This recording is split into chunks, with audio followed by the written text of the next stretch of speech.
Report. I'm Amy Goodman. An anti-Donald Trump playbook compiled by the Democratic National Committee is leaked online following this week's report that the Democratic National Committee's computers were breached by hackers. The DNC initially blamed Russian hackers, but on Wednesday, a hacker using the handle Guccifer 2.0 took credit. In the document, Trump's pilloried as a bad businessman and misogynist in chief. Well, instead of devising a dossier on Trump, the DNC could have just encouraged voters to pick up a newspaper and read the facts for themselves.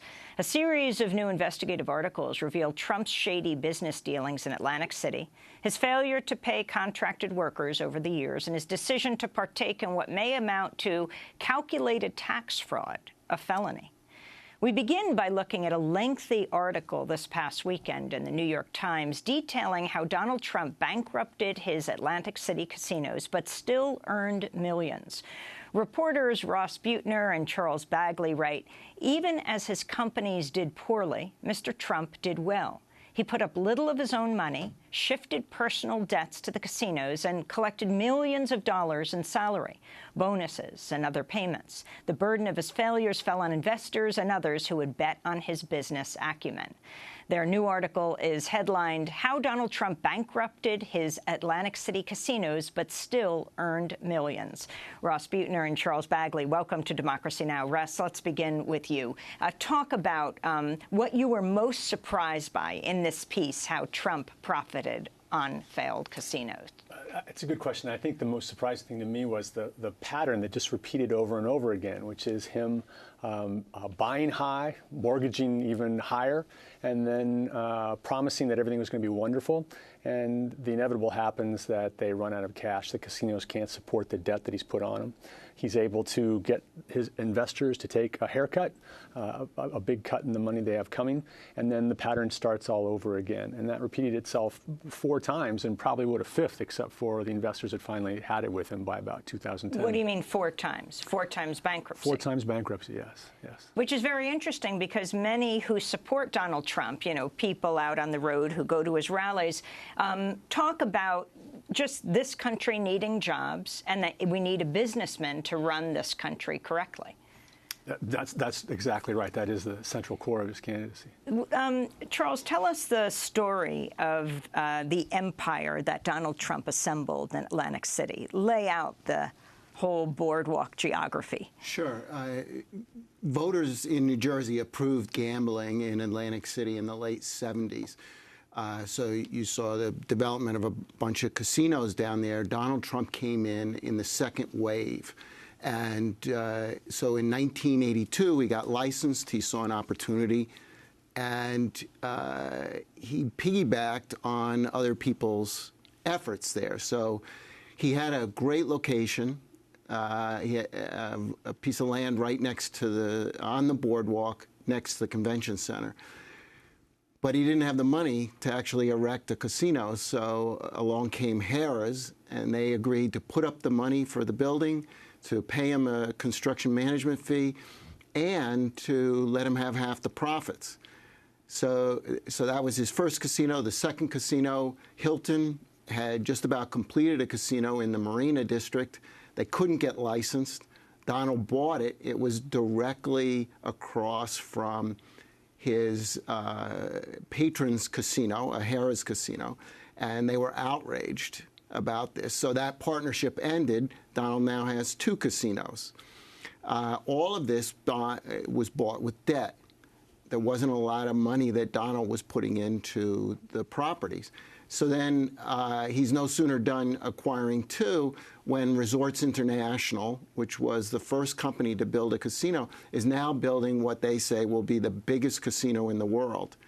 The chairman died. Donald made a play for the company, got into a fight with Merv Griffin, the talk show host, and they ended up splitting the baby. So he got the Taj Mahal. He told regulators, don't worry, I'm gonna do fine here. I hate junk bond debt. It makes for junk companies. But then 5 minutes later, he turned around and put $675 million of more debt, high interest debt, on the properties. So here he is now with 3 casinos by 1990. He had Trump Taj Mahal. Trump Taj Mahal, and they're all competing with each other. So Trump Taj Mahal opens, it's siphoning off ultimately that year $58 million from his other two casinos. It was a fatal amount of debt that was there. In fact, the Casino Control Commission was appalled at the high levels of debt. $3.4 billion on his entire empire at that point. So how, Russ, did he make money? Well, that debt, each time he took it out, created a big pot of cash, right, that could have supported the business for some numbers of years, that could have been reinvested into the business to make casinos look better and work better. Instead, what seems to happen is it supported a bottom line that was lagging, and then he pulled out large fees throughout the course of the thing. $1 million a year basically for them using his name. That rose to $2 million a year later on. He charged the casinos $300,000 a year for occasional use of his jet. He took a $5 million bonus in 1996, which was the year that the stock both hit its peak and then sunk down and began a long slide from which it never recovered. I want to turn to a clip from the Republican presidential debate in September. This is former Hewlett-Packard CEO Carly Fiorina sparring with Donald Trump. There are a lot of us Americans who believe that we are going to have trouble someday paying back the interest on our debt because politicians have run up mountains of debt using other people's money. That is, in fact, precisely the way you ran your casinos. You ran up mountains of debt as well as losses using other people's money, and you were forced to file for bankruptcy not once, I never filed not for twice, bankruptcy. 4 times, a record 4 times. Why should we trust you Mr. to Trump. manage Why? the It's very finances simple. of this nation I tell you, any differently I than you was manage running- the finances of your casinos? Carly, Mr. Trump. I made over $10 billion. I had a casino company. Caesars just filed for bankruptcy. Chris will tell you, it's not Chris's fault either. But almost everybody in Atlantic City is either in trouble or filed for maybe I'll blame Chris. Well, But Atlantic City Mr. Trump is also- a disaster. Wait a minute, Carly. Wait. I'll let you speak. Atlantic City is a disaster, and I did great in Atlantic City. I knew when to get out. My timing was great, and I got a lot of credit for it. I knew when to get out. My timing was great. Charles Bagley. Absolutely not. The problems in Atlantic City started in 2006 when Pennsylvania started opening up casinos and siphoning off potential revenue for Atlantic City. But Donald was full bore from 1990 through 2004. And in fact, he was finally ousted from the company because the management didn't want him around anymore.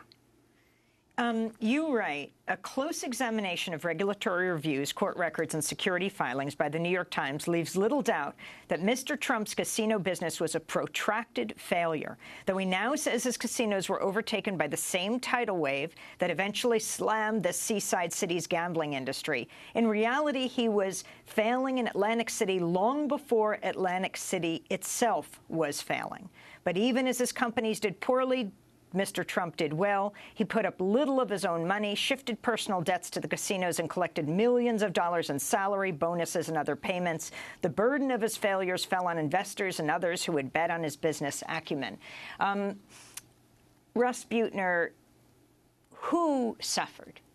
Do you tell stories of the people who got hurt in this massive failure in Atlantic City? Yeah, there were large categories of people, several large categories. One were people who worked on the initial Taj Mahal. That bankruptcy, they really shorted contractors who were actually owed money. They had performed work, they hadn't been paid, and they negotiated very, very small amounts for those people to be paid. We quoted one person in the article whose father almost lost their business, took 30 cents on the dollar for the work he had done on the Taj. The other big categories were bondholders and stockholders. Now, some of those, as Mr. Trump has said, were sophisticated investors who should have been able to look at the balance sheet and see what they were getting into. Others were people who actually had their retirement income invested in these stocks or had their retirement income invested indirectly through mutual funds and whatnot that had purchased the stock. We spoke with one man, a stockholder, who at one time his stock had been worth $500,000, and he left with essentially nothing. How unusual is it for a businessman to have 4 bankruptcies?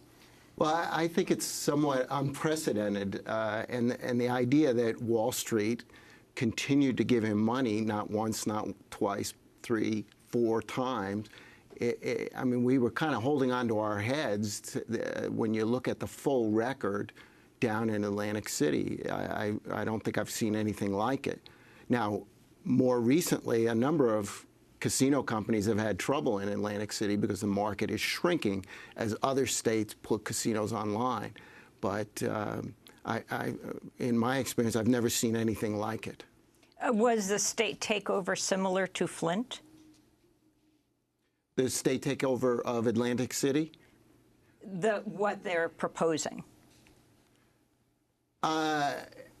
Atlantic City has been a mess for a long time, and you can see the casino industry has been there for more than 35 years, and it still looks like a gap-toothed city. There's lots that are just sitting vacant. The state is edging towards a takeover of the city where there's a long history of corruption. But I think there's equal blame for the city, the state, and the casino industry. We're going to break and then come back to this discussion and broaden it out to USA Today reporters, reporter for the Daily Beast, looking at Donald Trump's record from Atlantic City, and beyond. We're talking with Russ Buettner and Charles Bagley, who wrote a piece, a major front-page Sunday piece in the New York Times, how Donald Trump bankrupted his Atlantic City casinos but still earned millions.